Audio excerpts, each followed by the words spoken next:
Rancangan Santapan Jiwa My Quran Time ini dibawakan oleh MFDM Group of Companies, 3Q Equestrian dan Fraser Valley Kuala Kubu Baru.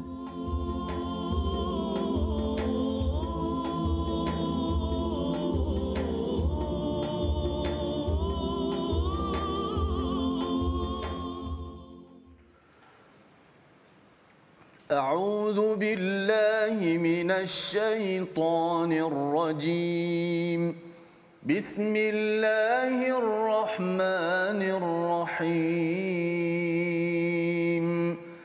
الحمد لله رب العالمين الرحمن الرحيم مالك يوم الدين إياك نعبد وإياك نستعين اهدنا الصراط المستقيم صراط الذين أنعمت عليهم غير المغضوب عليهم ولا الضالين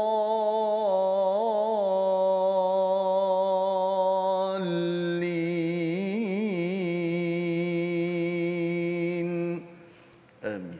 Assalamualaikum warahmatullahi wabarakatuh. Alhamdulillah wassalatu wassalamu ala Rasulillah wa ala alihi wa man wala syada la ilaha illallah syada Muhammadan abduhu wa rasuluhu. Allahumma salli ala sayidina Muhammad wa ala alihi wa sahbihi ajma'in. Amma ba'du. Apa khabar tuan-tuan dan puan yang dirahmati Allah sekalian? Kita bertemu dalam My Quran Time, baca faham amal pada hari ini untuk ulang kaji kita pada halaman 382 hingga 387 sama-sama untuk kita lihat 6 muka surat yang telah pun kita ikuti sejak hari Ahad yang lepas. Moga-moga ulang kaji ini memberi manfaat untuk kita melihat kembali apakah permata daripada 6 halaman yang telah kita pelajari. Dan hari ini kita bersama dengan tokoh ilmuwan kita. Saya mengalung-alungkan Al-Fadil Ustaz Mustafa Suki. Apa khabar Ustaz? Alhamdulillah sihat. Ahlan Ustaz ya ke My Quran Time dan juga bersama Ustaz Tirmizi. Apa khabar Ustaz? Baik, alhamdulillah Safa. Alhamdulillah ya, kita nak mengulang kaji bersama dengan tuan-tuan yang berada di rumah ya. Jom kita buka muka surat 382 adik-adik yang dipanjangkan cuti. Dipanjangkan cuti, jangan sia-siakan cuti yang ada ini bersama Al-Quran, dan tahniah diucapkan kepada semua yang dapat mengikuti ya, sama ada beberapa muka surat yang terakhir ini ataupun sejak daripada awal lagi, untuk sama-sama kita melihat halaman yang kita ingin bincangkan pada hari ini. Mari sama-sama kita melihat kepada surah An-Naml ayat yang ataupun halaman 382, tapi kita mulakan dulu dengan doa ringkas kita. Subhanakala ilma lana illa ma 'allamtana innaka antal alimul hakim. Rabbi zidni ilma. Moga-moga Allah menambahkan keberkatan dan juga panduan hidayah kepada kita dengan ilmu yang kita pelajari. Kita akan mulakan dengan melihat kepada ayat 56 yang di atas sekali, ayat yang berkaitan dengan kisah Nabi Lut alaihi salam. Kita baca bersama dipimpin Al-Fadil Ustaz Tirmizi Ali. Silakan Ustaz. Okay, terima kasih Fadil Ustaz Fazrul, penonton sahabat sekalian. Tak lupakan kepada tokoh jemputan kita pada kali ini Fadil Ustaz Mustafa Suki. InsyaAllah kita nak mendalami muka surat yang ke-382 permulaannya, dan kita baca terlebih dahulu ayat yang ke 56. A'udzubillahi minasyaitanir rajim. فما كان جواب قومه إلا أن قالوا أخرجوا آل لوط من قريتكم إلا أن قالوا أخرجوا آل لوط من قريتكم إنهم أناس يتطهرون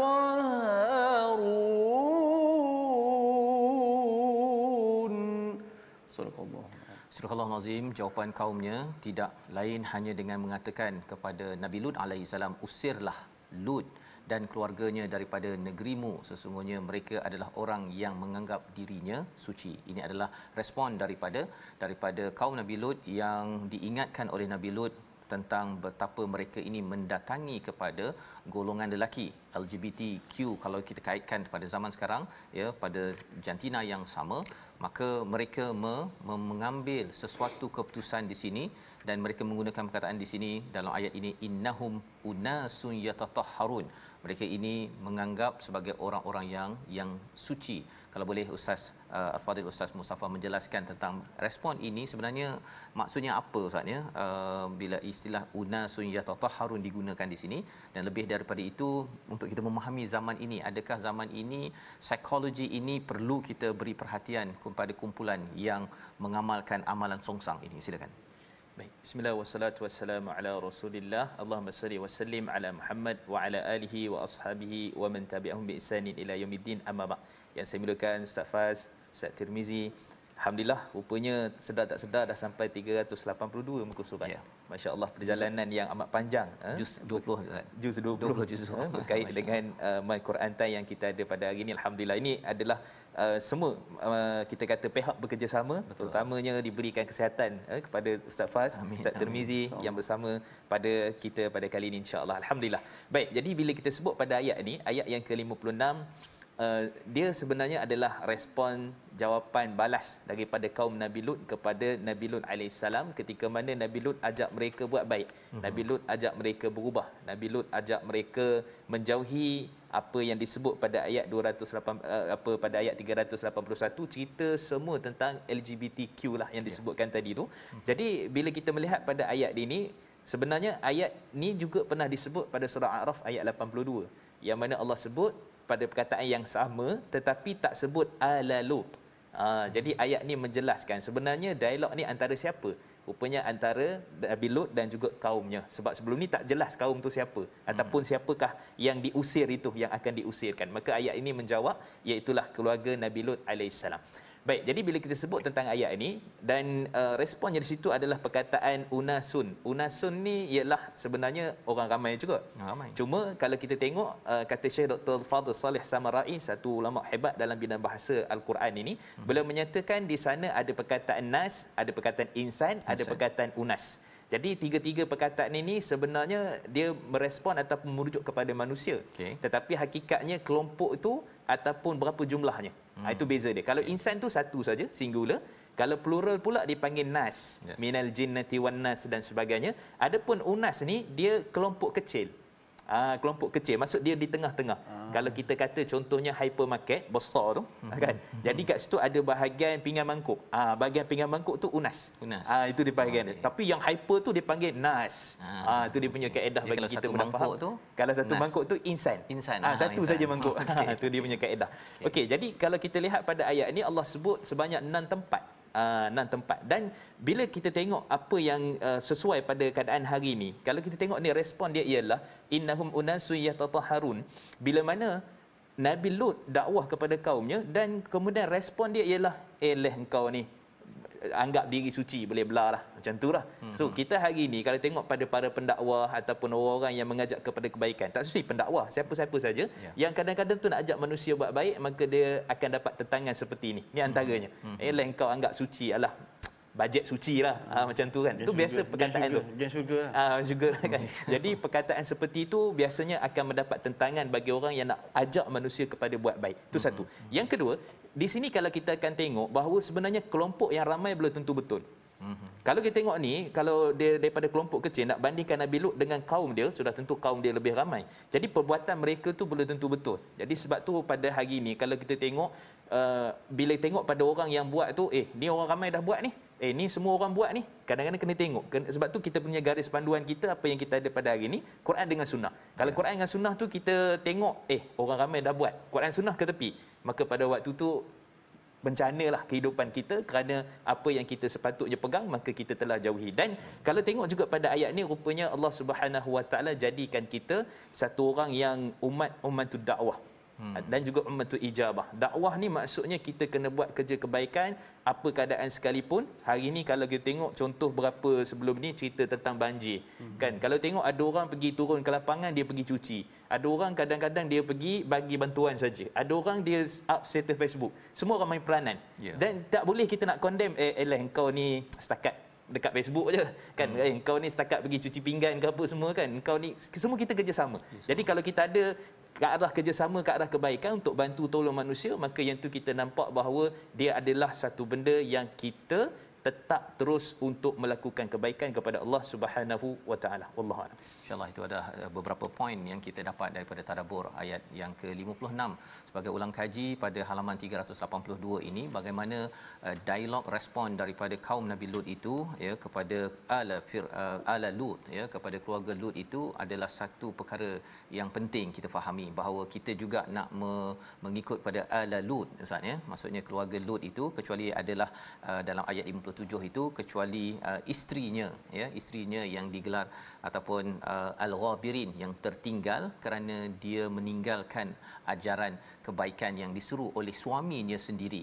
Jadi dalam hal ini penting sangat kalau kita lihat dalam surah Asy-Syu'ara surah yang ke-26, peranan kita untuk mengingatkan ahli keluarga kita, tetapi masih lagi hidayah itu daripada Allah Subhanahu Wa Taala. Tapi usaha terus bersama.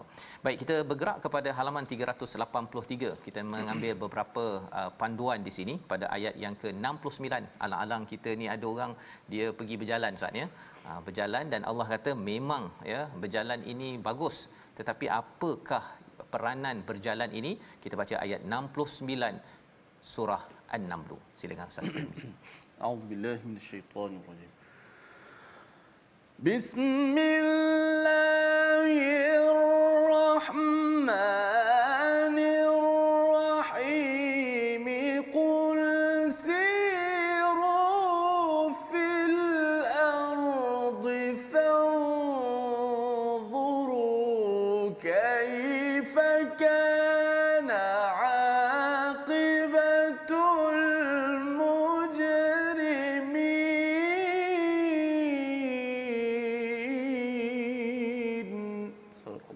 Surah Al-Azim ayat 69 daripada surah An-Naml muka surat 383. Katakanlah wahai Muhammad, berjalanlah kamu di bumi lalu perhatikanlah bagaimana kesudahan orang-orang yang mujrimin, orang-orang yang berbuat jenayah dosa.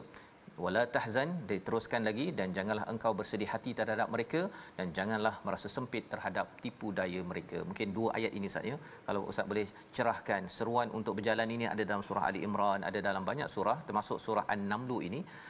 Untuk travel agent ya, Kementerian Pelancongan, apa noktah ataupun permata yang boleh diambil daripada ayat ini? Silakan. Baik, bismillah wassalatu wassalamu ala Rasulillah. Baik, ayat ini Allah suruh siru, satu perintah untuk kamu berjalan ataupun melancong ataupun melihat apa-apa yang berada di sekeliling. Cuma ayat ini dia bukan fokus kepada semua orang. Ayat ini fokusnya, kata Al-Hafiz Imam Ibn Kathir rahimahullah, ayat ini rupanya fokus kepada orang yang tak reti nak taubat, orang yang tak reti nak bertauhid kepada Allah, dia mencurigai apa yang Allah dan Rasulnya telah sampaikan. Maka Allah katakan kepada mereka ni wahai Muhammad, suruh mereka berjalan pergi tengok tempat orang yang diazab. Kan, jadi fokus sebenarnya asalnya ialah merujuk kepada orang yang tidak ada tauhid, yang tidak tahu tentang apa yang ada pada Allah dan Rasul yang disampaikan tu, tak nak ikut, maka kamu pergi tengok. Ni pergi tengok kaum Lut, pergi tengok Madain Saleh, pergi tengok kaum Samud, pergi tengok mereka ni supaya kamu tahu sebenarnya benda ni pernah berlaku dulu. Benda ni realiti, benda ni bukan cerita-cerita saja-saja kan, buat apa masa lapang dalam Quran, bukan, dia memang benda yang berlaku sebenar. Jadi ayat ini fokus pertamanya kepada orang-orang yang seperti itu. Bahkan dalam hadis riwayat daripada Abdullah bin Umar dalam riwayat Imam Al-Bukhari, hadis sahih, sehingga Nabi bagi seolah-olah macam kita jangan pergi tempat macam ni. Maksudnya orang beriman, orang yang betul-betul dia dah ada pasakan iman tauhid tu, jangan pergi tempat-tempat diazab ni. Sebab tu Nabi sebut la tadkhulu ala haula'i mu'adzabin, jangan kamu masuk kepada mereka yang telah pun diazab, illa an takunu bakin, melainkan kamu masuk dalam keadaan menangis. Menangis di sini maksudnya, sebab tu kata Al-Hafiz Imam Ibn Hajar Al-Asqalani bila mensyarahkan hadis sahih riwayat Imam Bukhari tadi, maksudnya ialah semua tempat yang diazab, tak kira di mana saja, maka itu antara tempat yang kita dihindarkan untuk pergi. Melainkan orang yang tak beriman, tak ada akidah dan tak rasa lagi benda tu ada azab daripada Allah. Baik, itu daripada aspek yang pertama kalau kita nampak daripada ayat ni. Cuma bila sebut tentang pelancongan, sebut tentang kita kata pergi untuk melihat kebesaran Allah, melihat kepada, ya ada orang suka trekking, jungle trekking, ada orang suka kayuh basikal, kan, ada orang suka pergi tempat banjir pun pergi juga nak tengok kemusnahan supaya ambil ibrah pengajaran, bantu orang dan sebagainya. Itu semua kita boleh masukkan dalam, dipanggil dalam istilah siyahah, pelancongan. Okay. Jadi pelancongan ini sebenarnya secara umumnya maka hukumnya adalah harus. Jadi perintah Allah ni bagi orang beriman kalau dia nak pergi melancong maka hukumnya adalah harus, tetapi ada rupanya pelancongan itu jadi wajib. Pelancongan itu jadi sunat. Pelancongan tu jadi diharamkan, tak dibenarkan. Ada begitu. Rupanya bila kita katakan tentang pergi haji, pergi umrah, dia wajib rupanya melancong asasnya.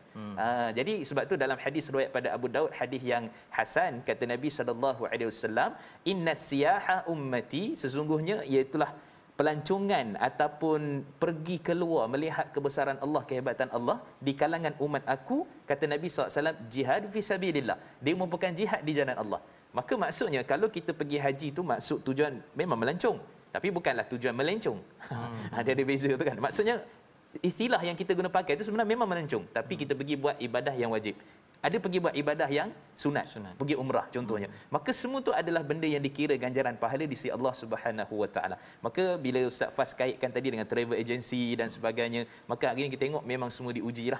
Ada yang dah tutup terus, kan, ada kawan-kawan kita dan sebagainya. Jadi secara asasnya apa yang dia buat itu untuk ajak manusia pertama pergi buat benda yang wajib, buat benda yang sunat, umrah, haji, maka itu memang berpahala di sisi Allah. Adapun ajak juga manusia untuk buat perkara yang harus, contohnya nak pergi ke Turki ke, kan, nak pergi ke mana-mana, itu juga termasuk dalam perkara yang insya-Allah boleh menjadikan kita sebagai orang yang melihat kebesaran Allah secara hakikat dengan kejadian-kejadian yang hebat. Wallahu a'lam. Jadi terima kasih ucapkan pada Ustaz Mustafa itu tentang apa yang ada dalam ayat 69 dan di dalam ayat 70 Ustaz, ya, ada macam signal bahawa dengan berjalan ini ada kesan psikologi, kalau boleh tambah sedikit dekat situ. Baik, Allah sebut kat sini wala tahzan alaihim wala takum fi dhaikim mimma yamkurun. Baik, di sini kadang-kadang manusia ni kalau kita lihat pada ayat ini juga menceritakan tentang ada dakwah ditolak, kemudian juga dalam keadaan kesedihan. Sebab tu Nabi SAW secara hakikat sebenarnya Allah suruh Nabi travel bila mana berlaku beberapa isu. Antaranya apa? Kematian Sayyidina Khadijah, kemudian Sayyidina Abu Talib, dan kemudian juga Amul Huzun, tahun kesedihan, diboikot dan sebagainya. Maka Isra Mi'raj tu satu travel untuk menjadikan Nabi tu sallallahu alaihi wasallam tu satu orang yang ni bagi gembira sikitlah, tapi sebenarnya lepas Isra Mi'raj tu lagi teruk kena kan daripada sudut dakwahnya. Tapi kita nak kata ambil sikit masa ruang, manusia kadang-kadang dia boleh pergi stres kerja, stres tempat dengan macam-macam, maka waktu tu dia ambil peluang untuk travel, untuk keluar, dan mudah-mudahan insya-Allah dia jadikan lebih tenang hatinya insya-Allah. Tapi lepas tu kena kerja kuat lagi lah, kena kerja kuat lagi. Terus dah cuti ingat nak cuti sepanjang masa kan. Yang itu adalah konsep yang kita belajar sebentar tadi, iaitu berjalan mengambil pelajaran dan ia memberi kesan kepada psikologi manusia untuk terus menyatakan. Dan selepas itu pun ayat 71 tentang cabaran demi cabaran yang hadir kepada para rasul. Baik, kita ingin melihat satu lagi daripada ayat ataupun halaman 384 ayat 72 ya, di dalam ataupun ayat 72 ya, 82 iaitu bagaimana Allah menyatakan tentang dabbah sebagai tanda akhir zaman. Mari kita baca ayat 82 bersama Ustaz Tirmizi. Baik. Auzubillahi minasyaitanir rajim. Wa idza waqa'al qawlu 'alaihim akhrajna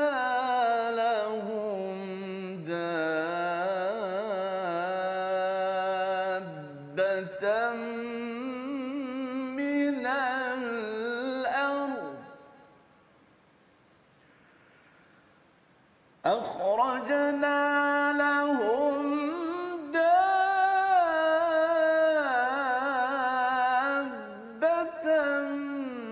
من الأرض تكلمهم أن الناس كانوا بآياتنا لا يوقنون.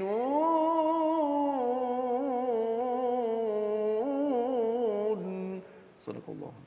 Surah Al-Nazim ayat 82, dan apabila telah sampai berlakunya hukuman mereka, kami mengeluarkan makhluk bergerak yang bernyawa dari bumi yang akan mengatakan kepada mereka bahawa manusia dahulu tidak yakin kepada ayat-ayat kami. Ayat ini ya, kita nak melihat apakah ianya berlaku di atas dunia ini ataupun berlaku di akhirat, ataupun apa kefahaman istilahnya dabatan minal ard, ya, satu makhluk yang melata di bumi, tukallimuhum, yang bercakap-cakap. Apa benda je ni? Telefon ke, ataupun ada binatang yang super animal ke? Kita berehat sebentar, kita kembali semula selepas ini untuk melihat apakah petanda dan pelajaran untuk kita ambil pada saat ini bersama surah An-Naml. Kita berehat sebentar. My Quran Time, baca, faham, amal, insya-Allah.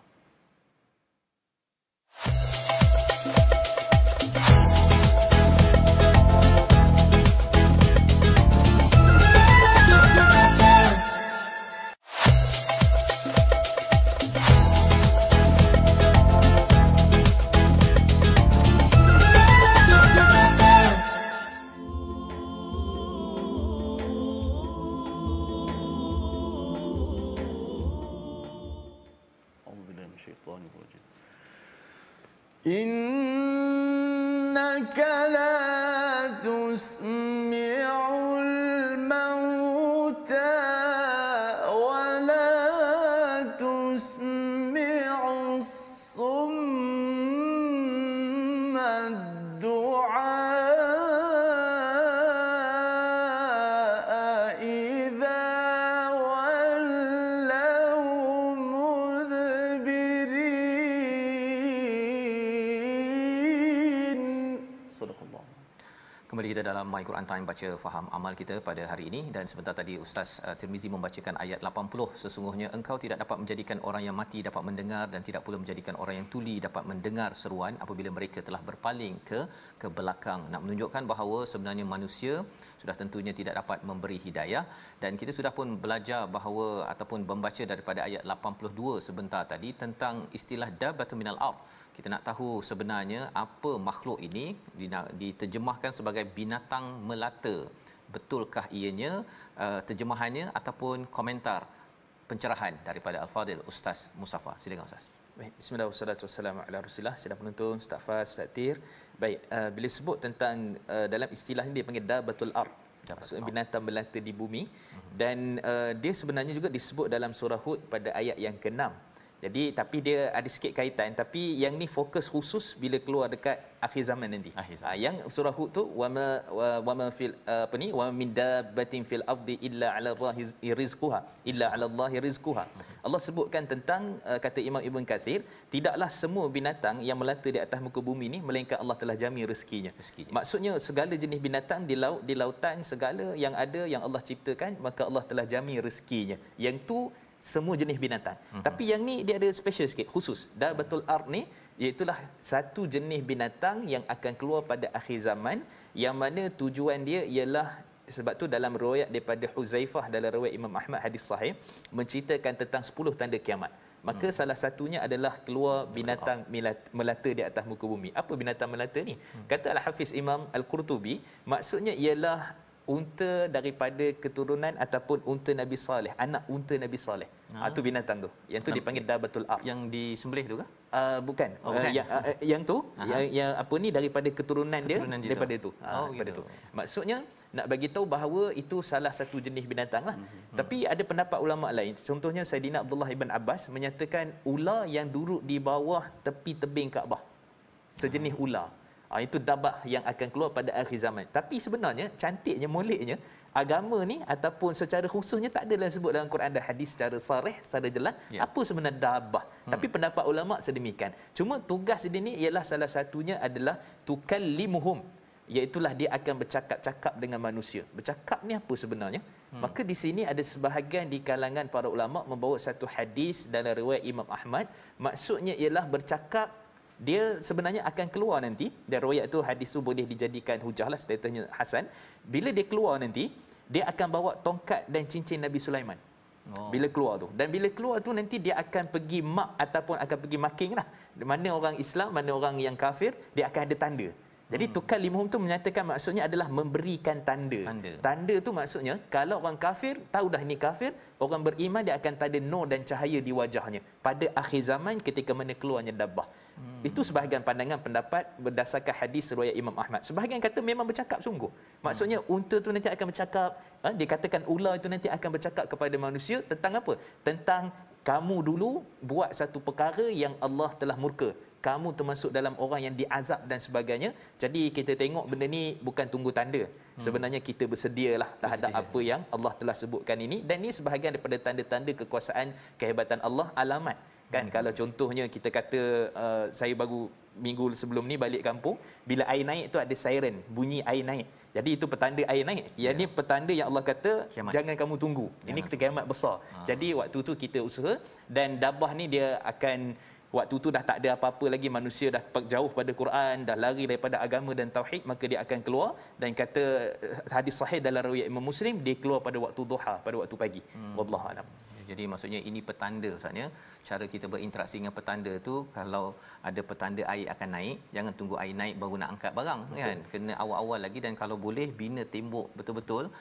Bukan tembok tu boleh bina kalau air waktu banjir baru ni Ustaz ya. Bila air tu dah dekat dengan rumah saya, kan, dekat, kalau rasa nak ambil simen, nak tinggikan lagi tembok, tak sempat dah. Tak sempat dah. Dia kena bina lebih awal lagi. Tapi alhamdulillah lah tak masuk kan. Pasal dah tinggi sedikit. Ya. Alhamdulillah. Jadi ini cara kita berinteraksi dengan ayat 82 ini. Jangan pula kita cari ini mungkin juga ada chip masuk dekat binatang ke, yang akan bercakap ke, yang akan menentukan macam-macam kan. Tetapi poinnya ialah apa persediaan saya berhadapan dengan realiti perkara ini. Pasal ada setengah orang walaupun diberikan unta keluar daripada batu pun Ustaznya tak percaya, disembelihnya, dinafikannya.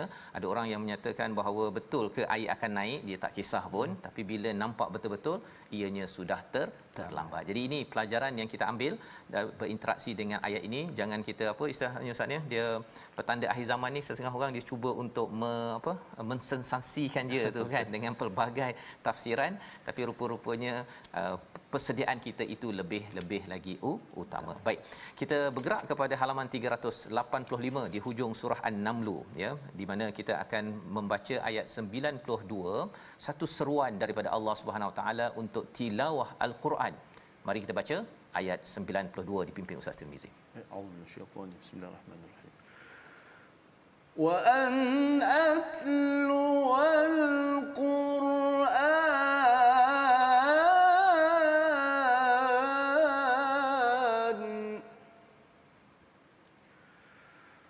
faman ihtada fa innama yahtadi li nafsihi فقل إنما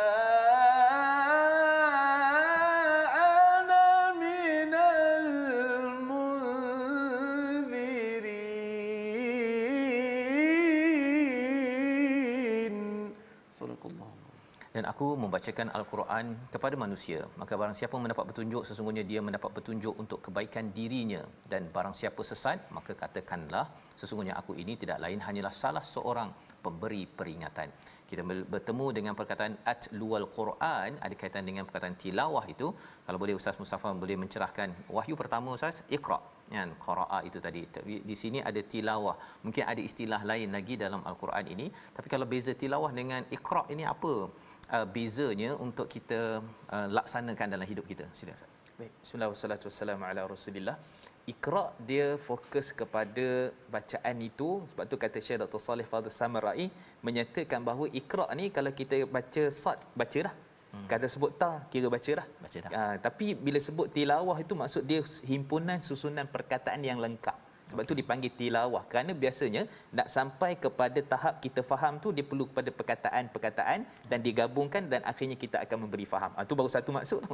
Yang kedua, maksud qiraah ni ataupun Iqra dia kepada semua ilmu. Sebab tu bila Allah sebut kan wahyu pertama Iqra ni maksudnya baca dan kemudian melihat daripada sudut segenaplah. Kalau kata ilmu engineering, kalau kata ilmu sains tu semua masuk kepada kepataan membaca. Kemudian kalau tilawah dia fokus kepada Quran semata-mata. Jadi Quran semata-mata itu yang dipanggil sebagai tilawah. Yang kedua.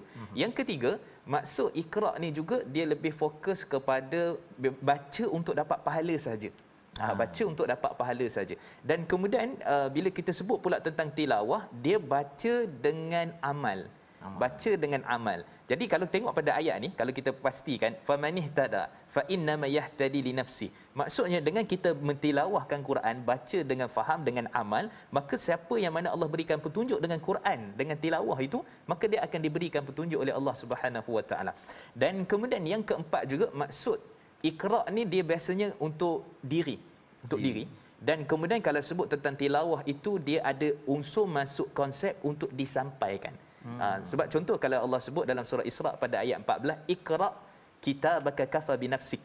Bacalah kitab kamu. Ini cerita dekat akhirat, kita ada buku catatan amal, Allah suruh baca. Dulu kamu punya sendiri tu, baca tengok catatan amalan kamu tu. Tak ada yang akan dizalimi, tak ada yang akan rasa tak puas hati. Semua dah tercatat ataupun tercatat di dalam kita panggil kitab begitu tu. Dan kemudian Allah sebut juga dalam surah Al-Baqarah ayat 121, Allah sebut haqqa tilawatih. Yatlunahu haqqa tilawatih. Baca dengan amal, faham dan menyampaikan apa yang dia faham itu daripada sudut yang dia fahamlah untuk disampaikan dan membawa kepada ajakan kepada dakwah kepada Allah Subhanahu Wa Taala. Jadi perkataan kalau tanyalah Iqra dengan tilawah ni mana satu? Dua-dua kena ada.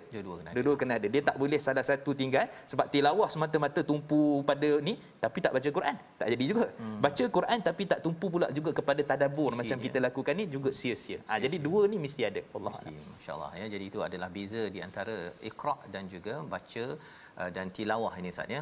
Dan dalam ayat ini diseru untuk tilawah itu, dan kalau kita gabungkan dengan Iqra itu, baca dan tilawah ini perkara yang perlu kita laksanakan. Dan kalau kita ada tilawah peringkat kebangsaan atau antarabangsa, itu maksudnya yang inilah Ustaz ya. Betul. Dia baca dan juga cuba memahami dan untuk difahami, diamalkan, disampaikan kepada seluruh dunia. Jadi ini adalah seruan daripada surah An-Naml ya, bagaimana seruan untuk terus kita menyampaikan al-Quran ini selain kita amalkan, dan kita nak bergerak macam mana contoh orang yang menyampaikan al-Quran ataupun wahyu ya. Kalau zaman dahulu ada kisah Nabi Musa pada ayat yang ataupun surah seterusnya, surah yang ke-28, surah Al-Qasas, kisah Nabi Musa.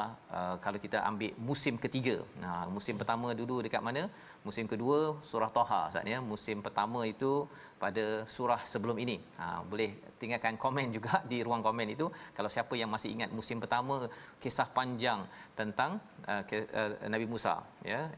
Musim kedua dalam surah Asy-Syu'ara. Musim pertama dekat surah mana? Tadi dah terbagi jawapan dah tadi sebenarnya. Okey. Baik, kita nak baca ayat yang ke-13 ya, pada halaman 386 sebelum kita melihat apakah permata daripada ayat ini. Ayat 13 bersama Ustaz Tirmizi. Baik, a'udzubillahi minasyaitanir rajim. Bismillahirrahmanirrahim. Faradadnahu ila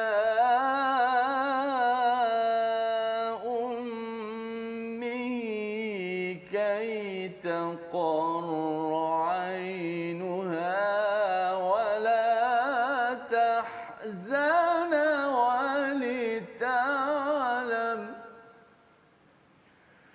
ولتعلم أن وعد الله حق ولكن أكثرهم لا يعلمون. صدق الله. Surah Al-Azim ayat yang ke-13, maka kami kembalikan dia iaitu Nabi Musa alaihissalam kepada ibunya agar senang hatinya dan tidak bersedih lagi, dan agar dia mengetahui bahawa janji Allah adalah benar tetapi kebanyakan mereka tidak mengetahuinya. Dalam ayat ini Allah ada perkataan wa'dallahi haqqa, janji Allah ini benar, diwakili oleh kembalinya Nabi Musa kepada ibunya. Jadi mungkin Ustaz boleh ceritakan sedikit kalau katakan musim ketiga ini dia punya penceritaannya lebih detail tentang perasaan-perasaan orang-orang yang terlibat dengannya berbanding dengan kalau surah Asy-Syu'ara banyak kepada bagaimana Nabi Musa bertemu dengan Firaun, ataupun kalau surah Taha itu Nabi Musa dalam perjalanan kan, latihan ya bertemu dengan Allah SWT. Jadi ada sudut-sudut kamera yang diberikan fokus. Jadi boleh Ustaz ceritakan sikitlah apa sebenarnya yang sedang disampaikan untuk panduan kita tahun ini tentang janji Allah itu benar. Baik, bismillah wassalatu wassalamu ala Rasulillah. Sebenarnya ayat ini dia bermula pada ayat yang ke-7 lagi. Ketika mana Allah Subhanahu wa taala telah pun berjanji sebenarnya akan mengembalikan semula Nabi Musa alaihissalam kepada pangkuan ibunya. Ibunya ni ada setengah riwayat sebut namanya adalah dipanggil sebagai Yohanif. Yohanif, ada yang panggil sebagai Mikhyana dan sebagainya lah, tapi semua nama tu tak sabit daripada hadis-hadis sahih. Cuma kita kata itu antara nama-nama yang dikatakan nama Nabi, nama apa, ibu Nabi Musa alaihissalam. So, maksudnya kalau ada anak perempuan nak bagi Yohanis tu boleh lah, tapi tak berapalah. Tak apa. Pilih nama yang cantik-cantik. Pilih nama yang cantik. Okey. Baik, jadi bila disebut tentang isu kembali semula, Allah berjanji, dia boleh kita katakan ayat yang ke-7 ni dipanggil sebagai ainul yaqin. Maksudnya dengan keyakinan yang sebenar. Maksudnya nanti insya-Allah, dan yakinnya ibu Nabi Musa ni Allah akan kembali. Sebab tu dia berani buat. Dia berani letak dalam peti, kemudian dihanyutkan dan sebagainya. Dan kemudian itu dipanggil sebagai yakinnya ada. Kemudian dibuktikan pula dengan ayat 13 ni dipanggil ra'yal ain. Maksudnya dengan mata kepala betul-betul nampak. Yang tadi dalam hati je rasa ni yakin ni insya-Allah tawakal dengan Allah. Tapi bila sebut pada ayat 13 betul-betul nampak depan mata, Allah kembalikan. Dan kalau kita tengok pada ayat ni, rupanya nilai kasih sayang saja menyebabkan kerajaan Firaun tu hancur. Hanya dengan sebab kasih sayang. Kalau kita tengok ayat ni, tengok qurrata ain kan, qurratu aini li walak. Ayat 9. Ambil lah kan, seorang je ni kan, laki je, tolonglah ni jadi penyejuk mata ni. Rupa-rupanya yang tu akan menghancurkan kerajaan. Hanya dengan nilai kasih sayang Allah boleh uji manusia yang rasa hebat sangat, Firaun, kemudian Allah hancurkan dia. Itu yang pertama. Yang kedua, air susu tak sesuai, melainkan dengan ibu Nabi Musa juga. Kan ceritanya sangat panjang, kita kata akhirnya Allah Subhanahu Wa Taala jadikan menangis, kemudian tak kena dengan air susu orang lain, dan dengan ibu, boleh kita kata macam ibu susuan lah, tak kena juga. Akhirnya iklan dan panggil rupanya ibu Nabi Musa juga, dan sebab tu jadinya ayat 13 Allah Subhanahu Wa Taala telah kembalikan ibu ataupun Nabi Musa kepada pangkuan ibunya. Daripada ayat ni kita nampak ada 3 perkara yang sangat besar. Yang pertama sekali ialah berkenaan dengan segala pengharapan tawakal kita sangat tinggi kepada Allah, itu membuatkan janji-janji Allah tu pasti akan datang dan berlaku semula. Contoh Zat, baru ni saya balik hari Ahad sebelum tu yang banjir teruk semua tu kan. Ahad tu saya balik kampung, dan kemudian dengan tawakal yang penuhnya nak balik tu mesti sampai masuk tu, masuk Bentong, masuk CSR, jalan baru tu, semua orang suruh pusing. Pusing-pusing, memang tak lepas. Saya kata, saya kena tengok depan mata. Cakap dekat isteri, saya kata tengok depan mata. Rupanya bila lalu tu, air sikit je kena kat atas jalan. Yang tenggelam teruk sebelah sana. Boleh lalu. Maksudnya kita berharap tawakal tu kita nak balik sungguh ni kan. Jadi mudah-mudahan Allah mudahkan. Jadi nak ceritanya tawakal kita tu, kita berharap betul pada Allah seperti mana ibu Nabi Musa AS. Sampai ra'yul ain ya. Sampai ra'yul ain, betul-betul nampak depan mata, baru jelas. Satu. Yang kedua, kita tengok pada ayat ni ialah berkenaan dengan manusia ni, aturannya kita ni semua segala ni dah ditulis lah. Maksudnya kita kat sini, kita kat situ, apa yang akan berlaku besok, lusa dan sebagainya. Kita berjalan itu dengan berharapan, dengan apa? Dengan usaha dan juga pergantungan kita pada Allah. Jangan kita tak boleh ikut jalan ni sebab begini, tak boleh itu. Kita berjalan atas apa qada dan qadar, ketetapan yang Allah telah berikan kepada kita, maka yang itu kita buat, kita lakukan dengan sungguh-sungguh. Dan yang ketiga, pada ayat ni juga kita nampak bahawa Allah Subhanahu Wa Taala jadikan ibu Nabi Musa AS satu orang yang teguh, berprinsip, betul-betul untuk kita belajar dan terus belajar daripada sudut tauhid, mendalami ilmu agama, mengamalkan sunnah-sunnah, kerana dengan itu saja harapan manusia boleh berjaya. Masya-Allah ya, itu sebenarnya menjelaskan bagaimana kesungguhan untuk berjaya itu ya, dengan kasih sayang maksudnya, dengan kasih sayang seorang ibu, dan sudah tentunya ia dipandu oleh wahyu itu tadi, menyebabkan si ibu ini akhirnya dapat kembali menatap kepada anaknya, dan ini adalah dalam misi melaksanakan kebaikan ya, dalam melaksanakan misi kebaikan. Dan poin-poin tadi tentang jangan sekadar apa istilahnya ainul yaqin, itu betul ya, tapi bila dan ainul yaqin tu diikuti dengan usaha sampai kepada ra'yul ain, tengok depan mata. Dan pada waktu itu mungkin orang lain kata mungkin air masih tinggi ustaz ni kan, tetapi kalau kita sampai waktu kita dah okey dah ni, boleh je ikut jalan tikus dan sebagainya untuk memastikan kita terus menuju kepada kejayaan. Jadi ini ditunjukkan oleh seorang bonda ya yang dinobatkan di dalam surah Al-Qasas. Maka ini jugalah yang menjadi panduan untuk kita menghadapi cabaran pada waktu pandemik ini, pada waktu hujan bertimpa-timpa ustaz ya, ada yang hilang mak ayah, anak beranak dan sebagainya. Tetapi rupa-rupanya ketika semua anak lelaki dibunuh, ini dibunuh ni memang confirm kena bunuh, rupanya ada seorang anak lelaki yang selamat dengan ainul yaqin, diikuti dengan usaha-usaha letak di sungai, dan akhirnya Allah kembalikan semua. Subhanallah, inilah janji Allah, dan janji ini bukan hanya untuk ibu Nabi Musa saja ustaz ya. Janji ini juga untuk Nabi Muhammad sallallahu alaihi wasallam, juga untuk kita yang bertawakal kepada Allah Subhanahu wa taala. Jadi kita ingin teruskan kepada halaman yang terakhir kita 387. Kita baca ayat 14, satu anugerah kepada Nabi Musa ya, yang dibimbing dengan pelbagai cara oleh Allah Subhanahu Wa Taala. Kita baca ayat 14 bersama Ustaz Tirmizi. A'udzubillahi minasyaitanir rajim. Bismillahirrahmanirrahim. walamma balagha ashuddahu wastawa